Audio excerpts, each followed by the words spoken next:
ಕಾಗವಾಡ ಶಾಸಕ ರಾಜಕ್ಕಾಗಿ ಕ್ಷೇತ್ರದಲ್ಲಿ ಸೂರು ಕಲ್ಪಿಸುವಲ್ಲಿ ವಿಫಲವಾಗಿದ್ದಾರೆ ಅನ್ನೋ ಪ್ರಶ್ನೆ ಎಲ್ಲೆಡೆ ಈಗ ಕಾಡ್ತಾ ಇದೆ. ಸೂರಿಲ್ಲದೆ ಹೆಣ್ಣು ಮಕ್ಕಳನ್ನ ಬೀದಿಯಲ್ಲಿ ನಿಲ್ಲಿಸುತ್ತಿದ್ದಾರೆ.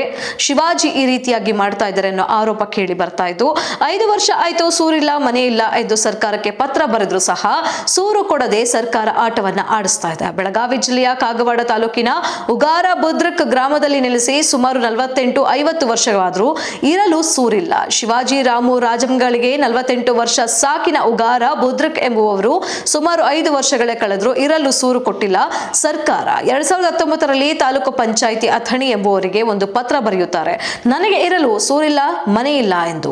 ಜಿಲ್ಲಾ ಪಂಚಾಯಿತಿಯಿಂದ ಒಂದು ಪತ್ರ ತಾಲೂಕು ಪಂಚಾಯಿತಿ ಅಥಣಿಯವರಿಗೆ ಮತ್ತು ಶಿವಾಜಿ ರಾಮು ರಾಜಂಗಳಿಗೆ ಎಂಬುವರಿಗೆ ಪತ್ರವನ್ನ ಬರೆಯುತ್ತಾರೆ.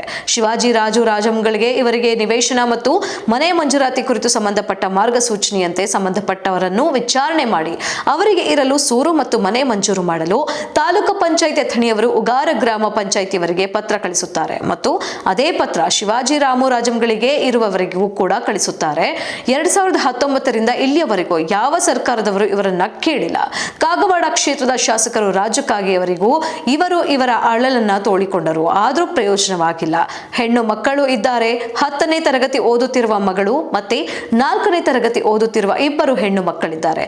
ತಾಯಿ ಇಲ್ಲದ ತಪ್ಪಲಿಗಳು, ಪಾಪ ಅದು ಹೆಣ್ಣು ಮಕ್ಕಳು, ಕರುಣೆನೇ ಇಲ್ವಾ ಸರ್ಕಾರಕ್ಕೆ ಅನ್ನೋ ಮಾತು ಈಗ ಎಲ್ಲೆಡೆ ಕೇಳಿ ಬರ್ತಾ ಇದೆ. ಆದ್ರೂ ಕೂಡ ಸರ್ಕಾರ ಕಣ್ಣು ಮುಚ್ಚಿಕೊಳ್ತಿದೆ. ಹೆಣ್ಣು ಮಕ್ಕಳ ಪರಿಸ್ಥಿತಿಯನ್ನ ನೋಡಲಾಗ್ತಿಲ್ಲ. ನೀವು ಎಷ್ಟನೇತೆ ಅಪ್ಪಿ? ಹಾಂ 10ನೇತೆ. ಎಲ್ಲಿ ಹೋಗ್ತಿದ್ದೆ ಸಾಲಿಗೆ?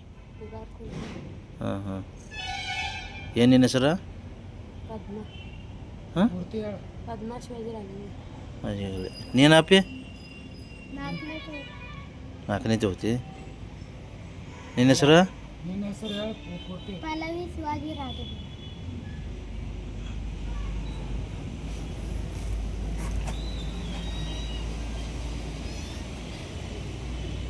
ಇವು ಗ್ಯಾಸ್ ಅದ ಎಲ್ಲ ಇದಾವೆ ನಿಮಗೆ? ಹಾಂ